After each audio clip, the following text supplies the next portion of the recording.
ways to charm any man by Secret Service techniques. Professor of psychology Jack Schaefer worked for many years as a special agent of the FBI and taught other agents the techniques of influence and persuasion, which are sometimes unthinkable without personal charm. According to him, there is a golden rule which can be used to win over anyone. And it is this: make the other person to like himself. How to do this? We bring 6 good tips Jack Schaefer, which he has repeatedly tested in the work and in life. 1. Make a mistake. When Jack Schaefer begins lecturing a course in a new stream, he makes a mistake in the pronunciation of a word, as if unintentionally, and lets the students correct themselves. I pretend to be embarrassed, thank them for their attentiveness, and correct the mistake, Jack says. This is a technique he uses to accomplish 3 goals.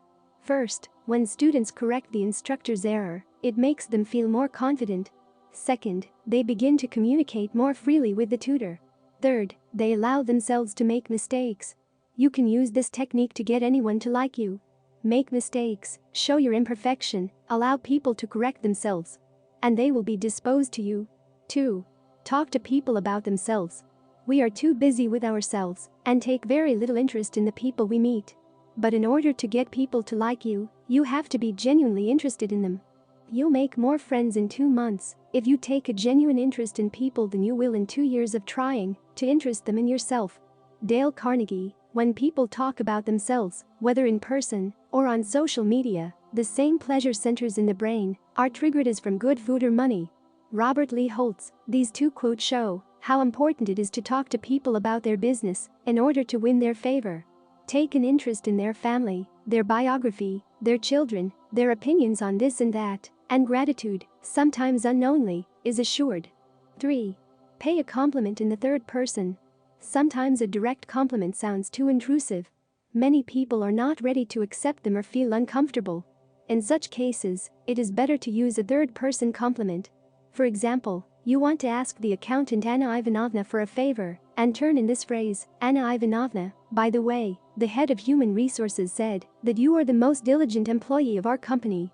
It is not necessary, of course, to praise some professional qualities. You can also praise personal qualities. For example, Anna Ivanovna, the head of personnel department, still remembers your onion pies that you brought for your birthday. 4. Do not forget to sympathize.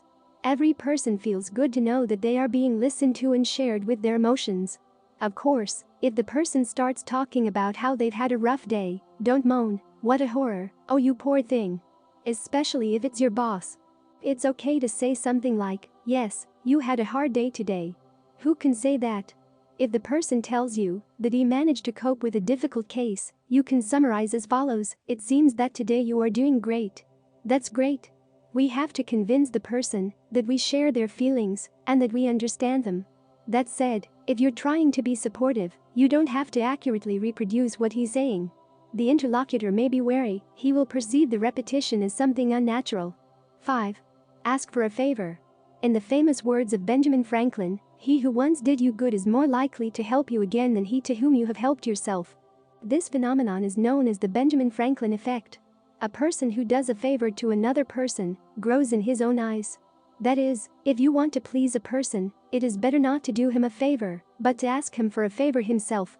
Of course, you should not abuse asking for favors. As the same Franklin wittily observed, guests, like fish, begin to smell bad on the 3rd day. The same can be said of people who ask too many favors. 6. Make the person praise themselves. There's a fine line between a regular compliment and flattery, so it's better to make the person praise himself.